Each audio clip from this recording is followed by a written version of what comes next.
Welcome, everyone, to Live with Linda this Saturday morning. Hope you're doing well. Good morning, Linda. How are you?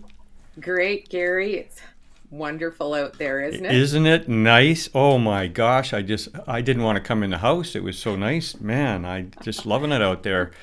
So, welcome everyone. Hopefully, you have a cup of your favorite beverage and you're relaxed and kicking back. And we're going to talk about, Mother's Day and the feminine and a bunch of different things. How have you been doing, Linda? Kind of gearing up for Mother's Day. You're all ready for that? Yeah, it's interesting time of year that we've decided to acknowledge the feminine is the reason why I thought I'd make it from that perspective. And it's not just mothers, right? And mother and mothering can take on many forms. Of course, it can be the mother, it can be the grandmother, it Mm-hmm. can be the stepmother, the aunt, the sister, the teacher, the doctor. Mothering takes on many forms. So I think it's important to acknowledge that we're looking to people um, as sort of as you were saying prior to the program, the nurturers or those that are protective on that mother bear level that Yeah. looks out for us and gives us nutrition Oh yeah.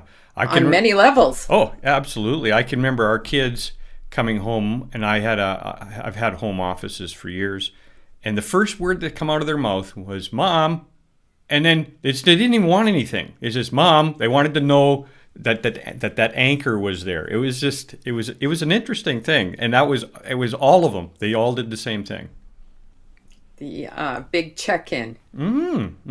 Yeah, she was the main person. She's the, like you said, the nurturer, right? Uh, you Yes, know. and kind of the pivot point. So you could think of it as like a wheel, and the mother has always had a role of sort of delegating from the center of the wheel all that happens within the family or maybe at the workplace. It shows up in a number of different places. So that's Mm-hmm. that's why I like to uh, address feminine energy from the aspect of what does that look like, both in terms of our health, because women have a continuum in their lives where their health changes on account of their menses. So what does that look like and how is it impacted? And that's what I'm hoping to discuss today, along with the energetic form of mother earth, mother in the family, mother in the workplace. What does that nurturing energy look like? So before we dive into that, let me ask you a question about yin and yang. The Chinese symbol of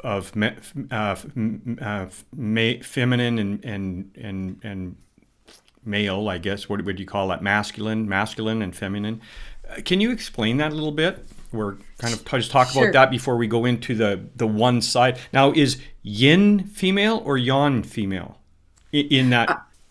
yeah, absolutely. I think you're referring to when you're holding your hands in a circle, you're referring to the Tao symbol, Okay. Tao, Oh, and it oh. is showing or demonstrating the aspects of yin and yang being in balance. So Ah. usually there's a line that squiggles through the circle, and one side is black, one side is white. But within each of those two sides, there's another smaller circle of the opposite color, black and white. Oh, okay, okay. So the yin and the yang are represented with attributes or characteristics, and the yin is side has been characterized as not just feminine, but also coolness or coldness, darkness, moisture or damp. It can be very within, examining and understanding what's within. And those attributes have been allowed to be attributed to the feminine side. Now, the masculine side, we're going to save for another time, Yeah. but within the feminine, the small circle represents the masculine within the feminine. So Oh, interesting. what we're going to realize is that we all have feminine and masculine, what you would say, traits. So we got into a discussion before the show about you were saying your observation is that usually women do all the nurturing, and is that part of the feminine energy of nurturer? Mm-hmm. Mm-hmm. And I know a number of men that have been labeled more as the nurturer in their family for all kinds of reasons. So, is it gender specific? No, I don't believe it is. Not Right. not with my experience. Right. And how do we develop the feminine nature and acknowledge feminine as being an important role in the world these days? Well, Is I think it's a critical. I mean, look at what these goofy men are doing out there. It's like, come, get some women in charge. Like, my goodness, some people that really have a little bit of, not that women can't be like, like that, have those kind of tendencies, but it's far and few between, at least from what I've seen anyway. But Well, women can be exhibiting strength, but through a feminine way, yeah. as opposed to the masculine, um, assumed aggressive and crashing, trashing about, and more outward and explorative, whereas women can be very creative as well. Mm-hmm. It's more contained, as we could say, and creativity is important in the feminine world, both in sort of an external exhibit of art, refinement, um,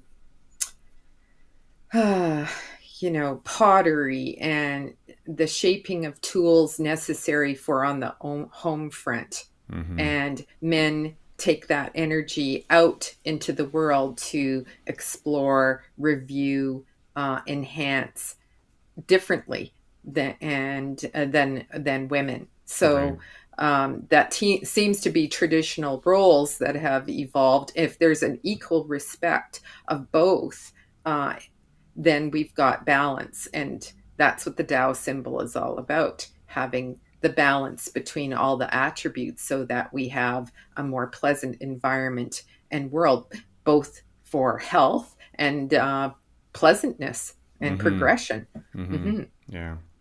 So when we talk about feminine energy, can you kind of, I mean, you've got some thoughts, I'm sure, of things that you'd like to discuss about that, because I think there's a lot of things that you can kind of zero in on when you talk about feminine energy, right? Yes. Yeah. So when we talk about energy, we also think about having the ability to do something. Like, do I have enough energy to procreate? Mm-hmm. So women that are looking to start a family, they need to be containing and building the energy within themselves, the feminine energy, so that they can uh, hold a pregnancy or even establish a pregnancy. If that isn't there in a physical form and in a mental form, emotional form, then it's a big strain. And Mother Nature will say, sorry, you do not have enough energy to procreate at this time. Mm-hmm. And it can be an issue that can also transfer over to the male, but we're talking about feminine energy, and also to be able to maintain and hold the space within her family confines. Like, does she have the energy to manage all the emotions in the family? Does she have the energy to look after herself? Because if she doesn't go to herself and establish good energy through exercise, eating well, and nurturing all the other mental, emotional, physical, spiritual aspects of her health, how Mm-hmm. can she support her family? So Right. that's what we're talking about, is that kind of feminine energy that we lean on to um, be of support to ourselves as well as to those around us and the world at large. Right. So we Right. need to expand that out more and more and get that principle into the world. Hmm. Yeah. I see what we've had, um, you know, 7 kids, five boys, 2 girls, and that was just about balance. When it comes to the amount of male versus female, but I've watched my wife raise these 7 kids, and really my contribution to it wasn't, was a fraction compared to what everything she did. Like you were saying, organizing.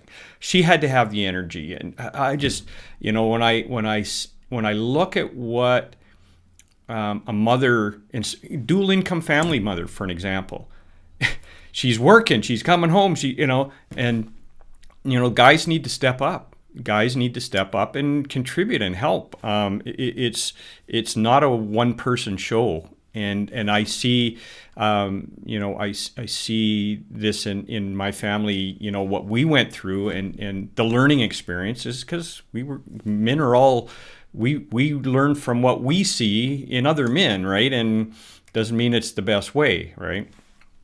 That's right. And, the gift that keeps on giving, it's how do we establish a change? And there hasn't been a lot of discussion in a lot of arenas that are easily accessible by people to fully appreciate what those role models can look like. Mm-hmm. Mm-hmm. So, Big Brother, Big Sister, those types of organizations are out there to help people have other role models other than what's within their immediate family, because there can be more to it. Like you're saying, there's different traditions and cultures that may have a different view. And so, where do we access that? And going into Ayurvedic medicine, they see the feminine, like the yin yang Taoistic principles. It is considered an aspect of traditional Chinese medicine.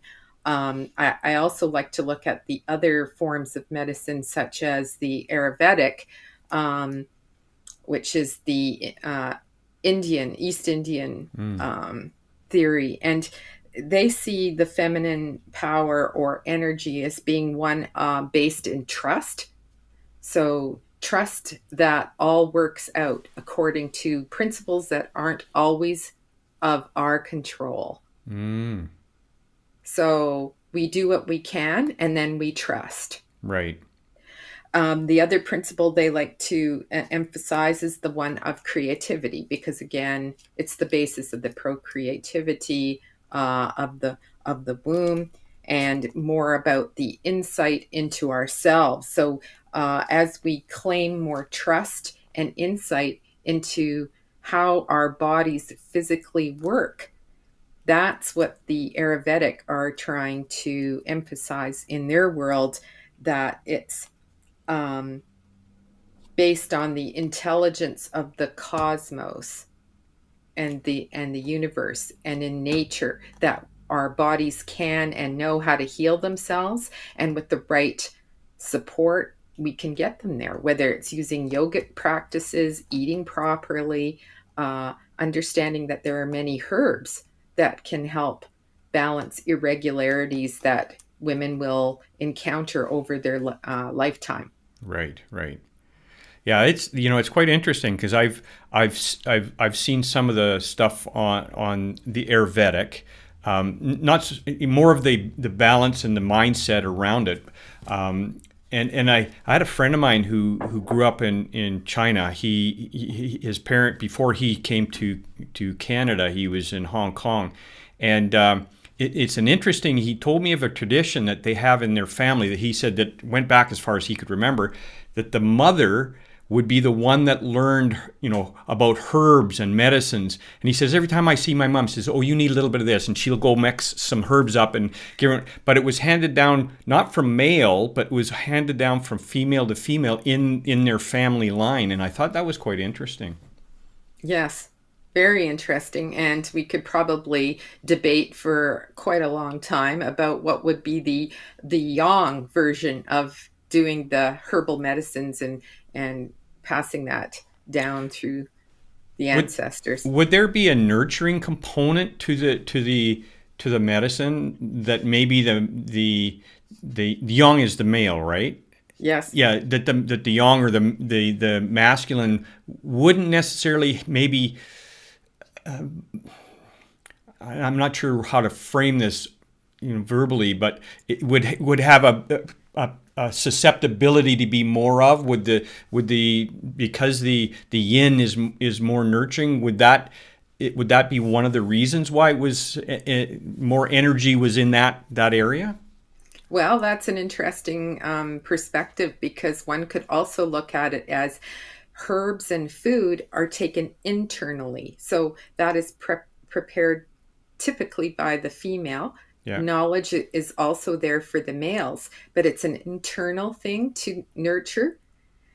The masculine or the yang could be the exercise component. That's something we're doing on the external world, Oh, wow. which is also nurturing to our bodies. So Interesting. yes, and some men take more interest in the food and the herbs, and some women take more interest in the exercise, external. How are we nurturing ourselves from the external world? How are we caring for the garden that's going to produce the food? Right. See? Right. That makes sense. So understanding how that's all interconnected and is there really a role definition? I would venture to Not, say not. no. Okay. All right. In the external world, we also have lunar cycles or association of the feminine to the moon, and the masculine is typically to the sun. But today we're going to mention more about the moon and the lunar cycles because we're talking about the feminine. Right. So we have women typically have a cycle of 28 days, not unlike the cycles of the moon. And on the full moon is when she typically should be ovulating. And on the new moon, she should be in menses. And in our culture, this phenomena is often recognized as flipped because we live in a very yang environment and women are Mm-hmm. being influenced by that and they have that confusion in their menses in relationship to the moon. Isn't that interesting? Wow. So, understanding how we are in tune with the tidal nature of the moon is, uh, and its impact on the earth, our water. We are 65% water, so of course the moon will have some impact on us physically as well. And Right. that's another deep rabbit hole we can go down another time. And the relationship to the moon doesn't change as the woman's cycle changes in her lifetime. So we'll go into that in a few minutes. But I do want to mention that there are other forms of feminine energy that has been um, available to us. So we talked about the moon. Now we can also talk about Venus, the Venus and Mars phenomena. So Venus has always been associated as being a feminine force, along with Aphrodite as one of the goddesses in Greek mythology and her attributes, and also known as High Priestess, which can be of an Egyptian basis of Right. the role of woman, or in Central America. I haven't explored the culture in Africa, but I'm sure that there are some forms and terminology that can be associated to mother or the feminine there as well. Now you were in Peru not that long ago. Did you look at some of the stuff from South America and what's their culture around all of that? Yes, very similar to understanding that the sun is masculine and the moon is feminine. They were very much tied into the cosmos or observing star influences on the planet. Right. Hmm. Right. Interesting. Hmm. Yeah, and so before we start running out of time here, I think it's important to acknowledge that there's in this feminine energy, there are different demands of feminine energy in the different stages of a woman's life. So those three stages in a woman's life would be the maiden, and you've got, I'm sure, a differentiology of female infants and masculine infants, but we often don't associate that until about 8 to 12 years of age. We start looking at the difference between the developments of feminine and masculine traits. But the feminine trait, as the gal is in her state of what they like to say is uh, innocence, but yet excitement because she's looking forward to becoming a woman. She's mimicking her mother's style of doing things, and everything is a surprise. Mm-hmm. So there's a very high exploratory state in the maiden, and she is needing to support her body with good nutrients because she's still growing and developing her skeletal structure, her hormonal structure, um, the amount of stress and exercise and relaxation and sleep will have a huge role on her hormones. Mm-hmm. So that's a very important stage in a young woman's life. And then as she progresses through that state, and then develops a menses, she's then considered to be the mother form of the feminine, or preparation for having a family and going out into the world and having an influence there. So she's developing emotional states of devotion to self, devotion to the environment, devotion to her partner if she chooses. So she's looking for ways to nurture and have passion around life and supporting nature. Right. And she also needs to have balancing herbs and nutrients and nervous system support because there's many new challenges that they face during that period of time. And she's also wanting to see a stability forming in her period so that there's a predictability that she can avoid pregnancy if not appropriate, or if she's trying to start and establish a family. Right. And also looking at the conditions that women often encounter with excesses and deficiencies of estrogen or progesterone. So there's a lot of things involved in the maiden and the mother, and now the elder, as women approach a point in their life where they're shifting from an interest in sexuality to an interest in spirituality and self. They can then make more space and energy and time for themselves, and having an understanding of shifting all the information they've collected as a woman over the years and Mm-hmm. transferring it into the word wisdom. So Mm-hmm.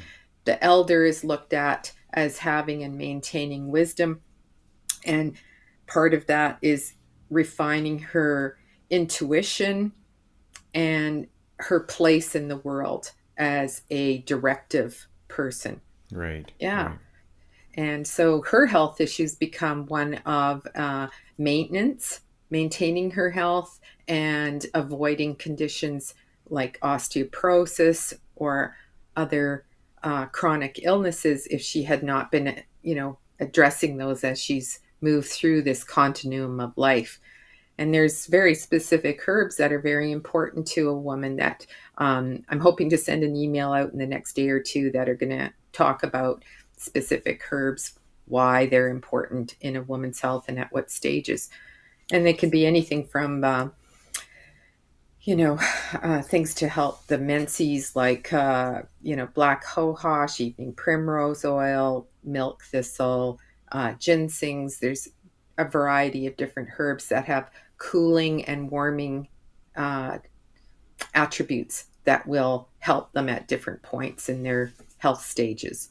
So Yeah. when a woman, is in that elder stage, and they have physical ailments like osteoporosis or those types of things, is that a reflection for the most part that they during the motherhood, or the middle section there, were missing some vital minerals, nutrients, something that if they would have had there would have been able to mitigate that health issue later on. Is that what you're saying? Exactly right. Exactly Wow. right.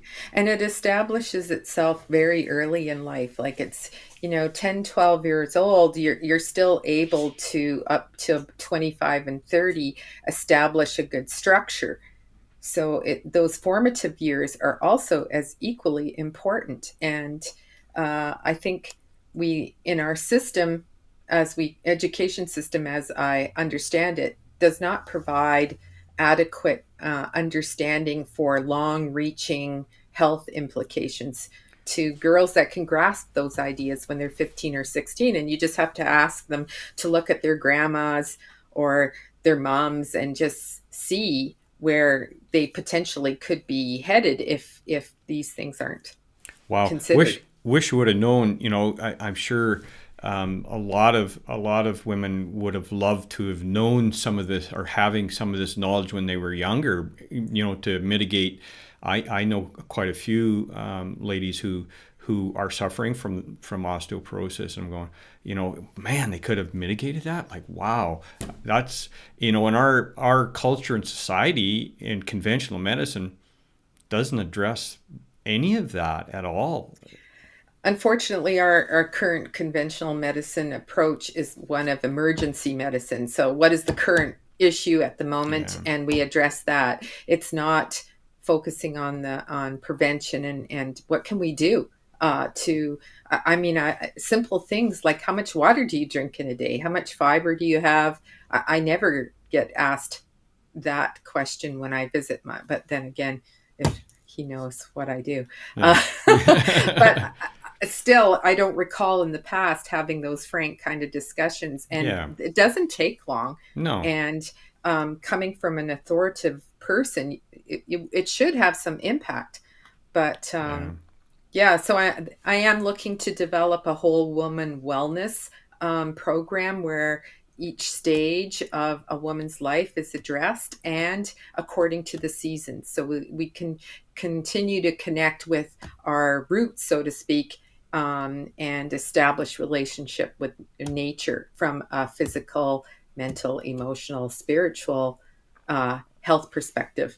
Yeah, Yeah. I think that information is critical to get out there. I mean that's that is, I know we have a tendency to not be as proactive as maybe we ought to be, in our species, and unfortunately that comes to the health risks later on. I know a guy who's 97.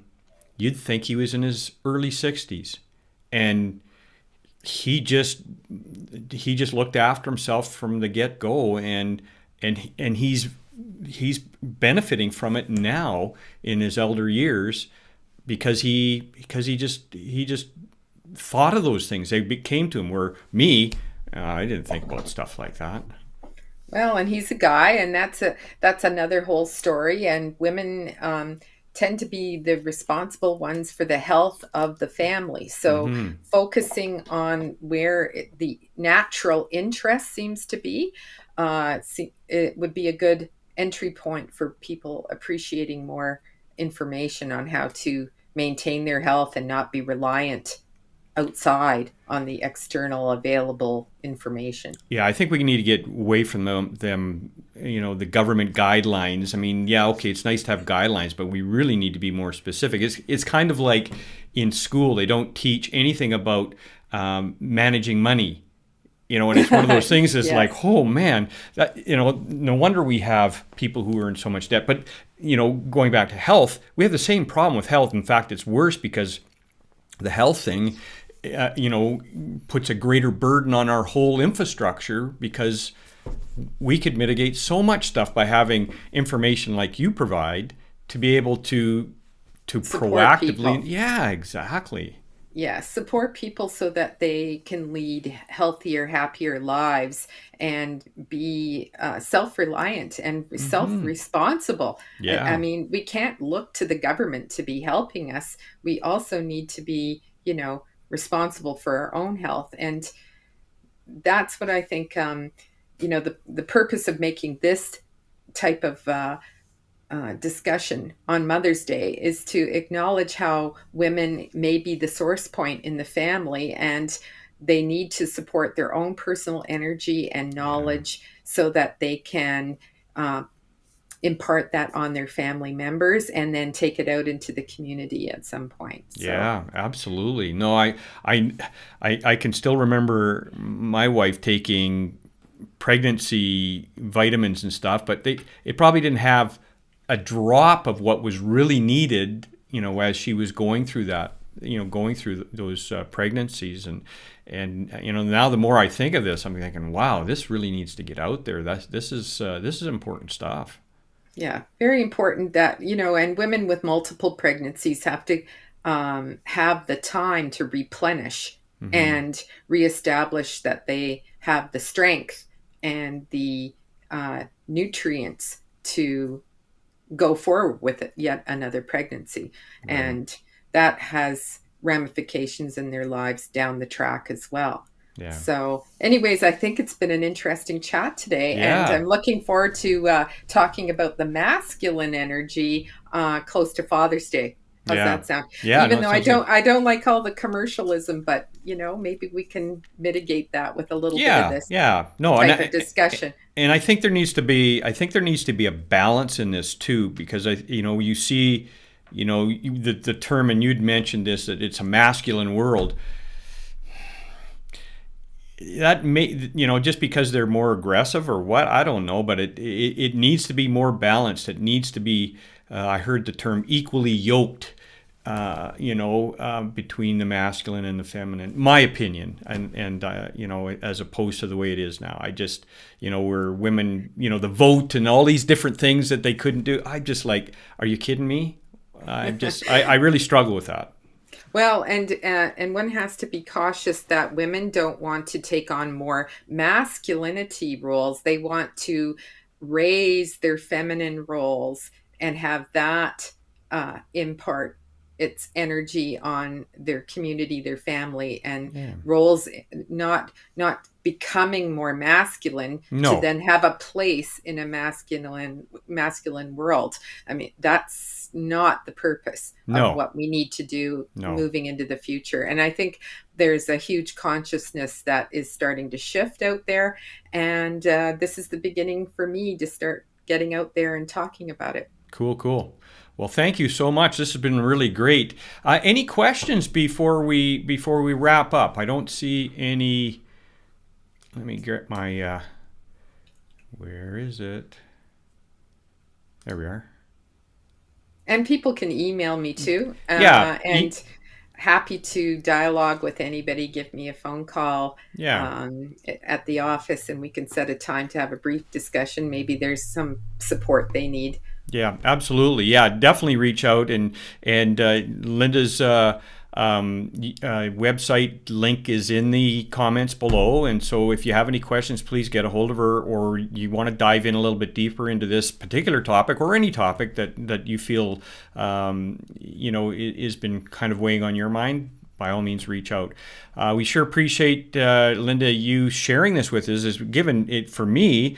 It's given me some different perspectives, and is actually, it's funny how it drives an emotion of wanting to support the feminine side, because I see that it hasn't been supported enough, in my opinion. And so I appreciate the topic, and I appreciate the conversation, and hopefully you've benefited by this as well, as we've gone through this. Yeah, it's great. Have a happy Mother's Day. Yeah. Bye everyone. Take care. All the Bye. best. Bye for now.